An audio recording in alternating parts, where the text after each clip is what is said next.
आरकेएसएमबी के कार्यक्रम के कई पड़ावों को पार करते हुए अब हम आरकेएसएमबी के आकलन 2 की तरफ पहुंच रहे हैं।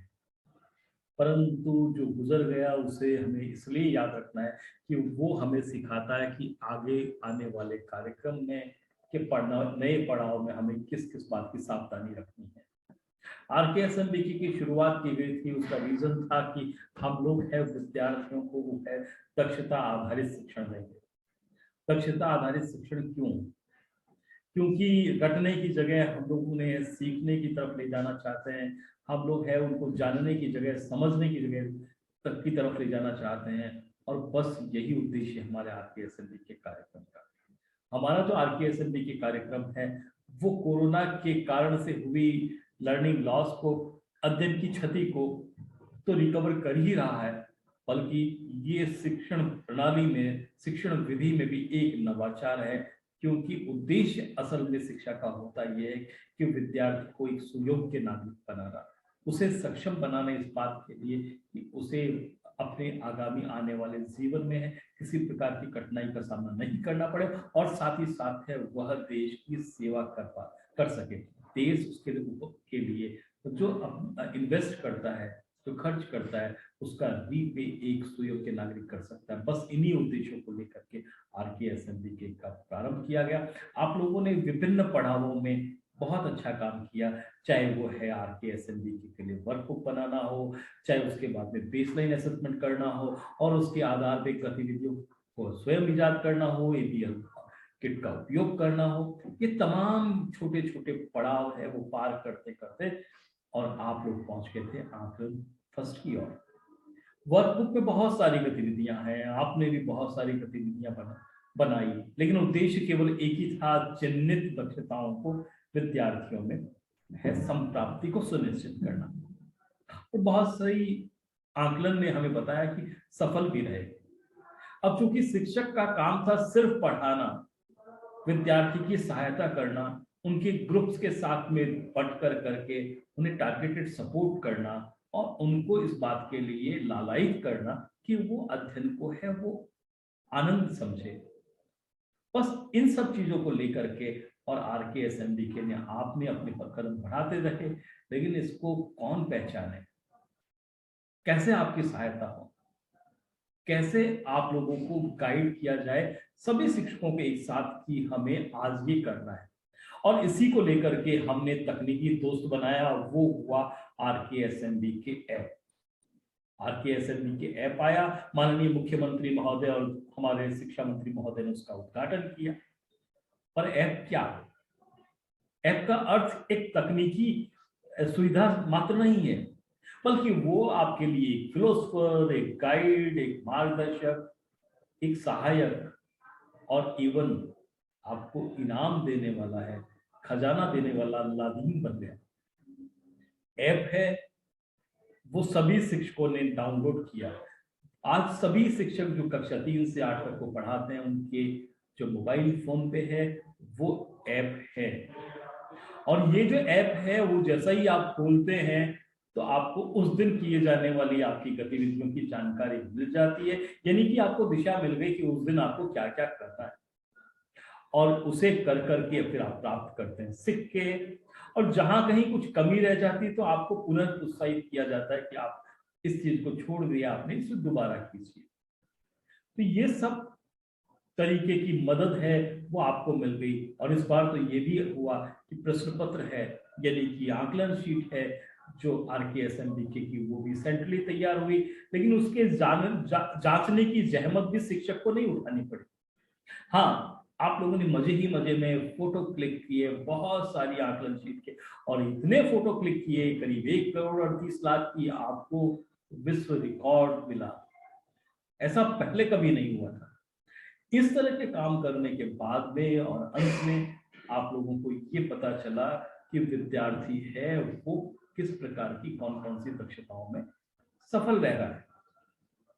अब विद्यार्थी का परिणाम आएगा तो हर वर्ष की भांति, हर एक एग्जाम के बाद की भांति एक अध्यापक अभिभावक परिषद की यानी पीटीएम की बैठक, उस बैठक में विद्यार्थी के रिपोर्ट कार्ड को साझा किया गया।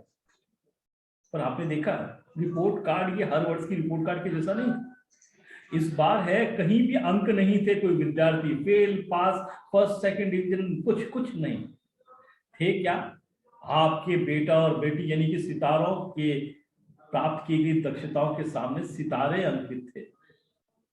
इन सितारों का अर्थ क्या, ये सितारे हैं क्या, और ये दक्षताएं जो सामने लिखी वो कहां से, कहीं सेंट्रली नहीं आई, कैसे रिफ्लेक्ट हुई। बस इन बातों को लेकर के मैं आप लोगों के सामने आया, क्योंकि पीटीएम में मैं भी गया था और मैंने जब शिक्षक से बात करनी चाहिए तो पता चला कि अभी भी बहुत सारे शिक्षकों को ये बात जानकारी नहीं है कि रिपोर्ट कार्ड कैसे बनता है, प्रश्न पत्र जो बना था ये जिसको हम आकलन पत्र कहेंगे वो कैसे बने। इसमें सिर्फ साधारण सी बात ये है कि जब प्रश्न पत्र तैयार होता है तो कहीं ना कहीं कुछ चीजें हैं वो हम लोग है फीडबैक प्राप्त करते हैं विद्यार्थियों का। और यहाँ जो था खास बात ये थी कि हम लोगों ने जो दक्षताएं उन्हें पढ़ाई थी वर्कबुक के माध्यम से, हम लोगों ने खुद गतिविधियां करवाई थी, बस उनमें जो दक्षताएं चिन्हित थी उन्हीं दक्षताओं को हमारे आंकलन प्रपत्र में प्रश्नों के रूप में रखा गया, गतिविधियों के रूप में रखा गया, जिज्ञासाओं के रूप में रखा गया। और इस तरह से 15 जिज्ञासाएं हमने ली, 15 प्रश्न लिए और 5 दक्षताएं ली, हर एक दक्षता के 3-3 सवाल। और वही दक्षताएं जो कि प्रश्न पत्र में थी उसके रेस्पॉन्स के आधार पर आर्टिफिशियल इंटेलिजेंस ने, जैसे कि आपने स्कैन कर करके है वो रेस्पॉन्सेस पहुंचाए थे, उसने एनालाइज किया, समीक्षा की, उसका विश्लेषण किया और रिपोर्ट कार्ड के रूप में रिफ्लेक्ट किया। रिपोर्ट कार्ड में उल्लेखित, जैसा कि आप देख रहे हैं स्क्रीन पर, ये एक रिपोर्ट कार्ड है। इस रिपोर्ट कार्ड में 5 अलग अलग दक्षताएं हैं। उनमें आप दक्षताएं देखेंगे तो उन दक्षताओं के सामने स्टार लगे। ये जो स्टार हैं उस दक्षता विशेष में, दक्षता कहां से आई, जो आंकलन प्रपत्र था जिसमें प्रश्न लिखा था, वो 3 प्रश्नों की एक दक्षता वो यहां लिखी गई और उसके सामने स्टार, स्टार का अर्थ है विद्यार्थी द्वारा दिया गया रेस्पॉन्स, उसका द्वारा इस दक्षता में किया गया प्रदर्शन। अगर 3 स्टार है यानी कि विद्यार्थी है वो पूरी तरह से उसमें दक्ष हो चुका है। अगर 2 स्टार है तो विद्यार्थी ने काफी कुछ जान लिया है, शिक्षक को थोड़ी सी मेहनत और करनी थी विद्यार्थी के साथ मिलकर के। और 1 स्टार का अर्थ ये है कि अभी भी विद्यार्थी को दोबारा मेहनत करनी पड़ेगी और अध्यापक को दोबारा उसके साथ में है वो वही गतिविधि करानी है या कोई और गतिविधि करानी है यदि वो गतिविधि सफल नहीं हुई। तो ये रिपोर्ट कार्ड था और इस रिपोर्ट कार्ड को पीटीएम में बांटने का उद्देश्य ये था कि आप शिक्षक के रूप में अध्यापक के साथ ये चर्चा करें, ये विमर्श करें कि वो विद्यार्थी है वो किस प्रकार से है इन दक्षताओं को है वो हासिल कर पाया है, जिससे कि शिक्षकों के साथ साथ अभिभावक भी इसके लिए विद्यार्थी के अध्ययन में सहायता कर सके। क्योंकि अध्ययन की जो सीमाएं हैं वो विद्यालय की दीवारों तक नहीं होती है। अगर विद्यार्थी है वो राह चलते भी सीखता है, घर जाकर भी सीखता है। बस इन्हीं चीजों को लेकर के उद्देश्य था कि पीटीएम की जाए। नवीन पीटीएम भी आने वाली है, तो मेरा सभी शिक्षक साथियों को जैसे देखेंगे सुनेंगे उनसे आग्रह है कि इस बात को समझ लें कि ये रिपोर्ट कार्ड आपको ऊपर से तय करके नहीं दिया गया। इसके सामने लिखी गई दक्षताएं वो दक्षताएं हैं जो आपके प्रश्न पत्र में, आकलन प्रपत्र में आई थी। उन प्रश्नों के आधार पर तय दक्षताएं हैं और इसके सामने के सितारे हैं उस विद्यार्थी विशेष द्वारा किया गया प्रदर्शन और आप लोगों के लिए मार्ग निर्देशन कि अब आपको इस विद्यार्थी के साथ इस दक्षता विशेष में क्या करना है। क्योंकि आगामी अगला जो आकलन है वो भी 17 से 20 तारीख तक होने वाला है। और इन सभी कामों में जैसा कि मैंने बताया अभी थोड़ी देर पहले, आपका फिलोसफर गाइड, आपका मार्गदर्शन और आपको इनाम देने वाला आपका ऐप, वो भी आपकी मदद करता है इस पूरे काम में। इस काम में आपकी मदद करता है। वो किस प्रकार से करता है कि आप जाकर के सबसे पहले क्या करेंगे, अपने ऐप को अपडेट करेंगे। अपडेट कर करके जब आप परिणाम जानना चाहेंगे तो आपको वो एनालाइज करके देगा, पूरी कक्षा का परिणाम देखेगा। किस दक्षता विशेष पे पूरी कक्षा बहुत अच्छी है, किस दक्षता विशेष में पर्टिकुलर कोई विद्यार्थी कमजोर है, पूरी कक्षा का कैसा प्रदर्शन है, जिससे कि आप है वो तय कर पाए। और इतना ही नहीं, फिर आपको ये सुझाव देगा। सुझाव का अर्थ ये कि आपको है वो इस दक्षता को पढ़ाने के लिए कौन सी अतिरिक्त है सामग्री वो लेनी है, जो कि ऐप में उपस्थित है। हाँ, बिल्कुल आश्चर्य की बात है कि इस ऐप में वीडियो भी हैं जो कि आपको दक्षता विशेष को पढ़ाने के लिए सहायता करेंगे। इन सब चीजों के साथ साथ में आपको खास बात ये भी ध्यान रखनी है कि जो विद्यार्थी है वो अपनी जो चिन्हित और लक्षित दक्षता है उसको प्राप्त करे। यह मुख्य उद्देश्य, उसमें अध्यापक है उसकी सहायता हो, विद्यार्थी है उसका मेहनत हो, और अभिभावक है उसकी सहायता हो। अब आप जब स्टार्स का विश्लेषण कर लेंगे और आप नवीन अध्ययन शुरू कर लेंगे, तो फिर बाद में आपको क्या करना है, दोबारा समूह बनाना था, जो कि ऐप ने बना दिया। पुनः समूहीकरण, ये समूहीकरण है वो विद्यार्थी द्वारा प्रथम उसमें दिए गए रेस्पॉन्स के आधार पर था, और ये जो दोबारा हो गया समूह का समूहीकरण, उसमें खास बात ये थी कि ये प्रदर्शन उसका है वो उस समय का है जबकि उसने वो आकलन प्रथम दिया था। अब आप है अध्यापक के रूप में क्या समझते हैं, तो रिसफल भी कर सकते हैं, बदल सकते हैं, और बस उद्देश्य हमारा ये है कि पुरानी जो रह गई दक्षताएं उनको हासिल करना है, और नवीन जो आगे की दक्षताएं वर्कबुक में, उनके लिए भी हमें मेहनत करनी है। हमारा जो नवीन है वो आकलन है, आकलन 2, वो 17 से 20 तारीख तक है। आप लोगों को इस बार है पुरानी रह गई दक्षताओं के अलावा नवीन दक्षताओं के आधार पर गणित, अंग्रेजी और हिंदी का प्रश्न पत्र कक्षा 3 से 8 तक के लिए मिलेगा, और प्रश्न पत्र में उसी तरह के प्रश्न आएंगे।